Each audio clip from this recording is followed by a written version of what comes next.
Je ne sais pas si vous avez eu l'occasion de le consulter. C'est un guide qui est très rythmé au niveau de la façon dont il s'articule et en fait on se repère assez vite quand même Oui. dedans.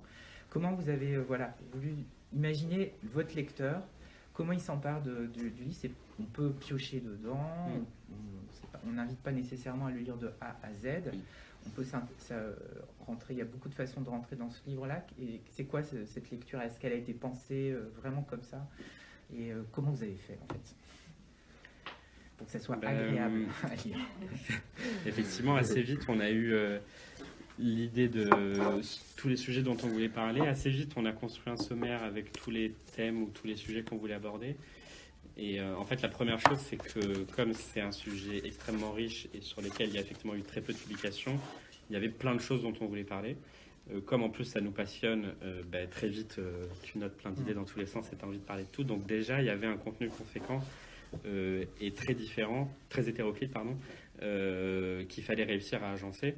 Et la deuxième chose, c'est qu'effectivement, on voulait pas que le lecteur s'ennuie. On voulait pas, on voulait pas que ce soit un livre que pour les professionnels ou que pour des chercheurs. On voulait que n'importe qui puisse s'en emparer, y compris des ados qui, comme nous, à 12 ans, dévorent la littérature ado.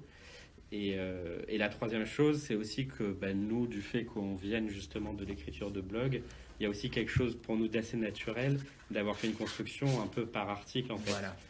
On l'a un peu pensé comme une espèce de mélange entre un MOOC, en fait c'est un peu comme un MOOC, les mélanges entre magazine et livre. Donc nous c'est un peu, d'ailleurs c'est pour ça qu'on a fait un format où en fait on a pris un peu plus large qu'un roman ado, pour que ce format un peu carré, enfin il n'est pas carré mais presque, donne aussi l'imaginaire du MOOC. Et du coup, on s'est dit, on va avoir le contenu théorique, l'histoire, les thématiques de la littérature ado, etc.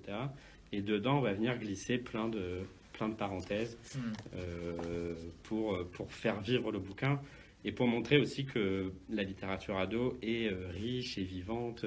Ça nous semblait naturel, en fait, de faire ça.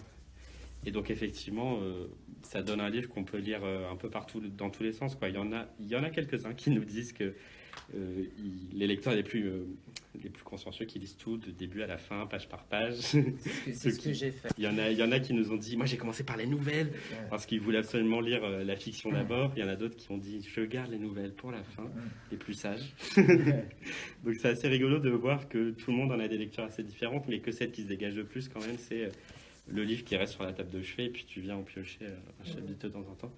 Et ce qui nous fait plaisir. Et ce qui est chouette, parce que effectivement, ça fait un livre qu'on a envie d'aller picorer et qui n'est pas assommant.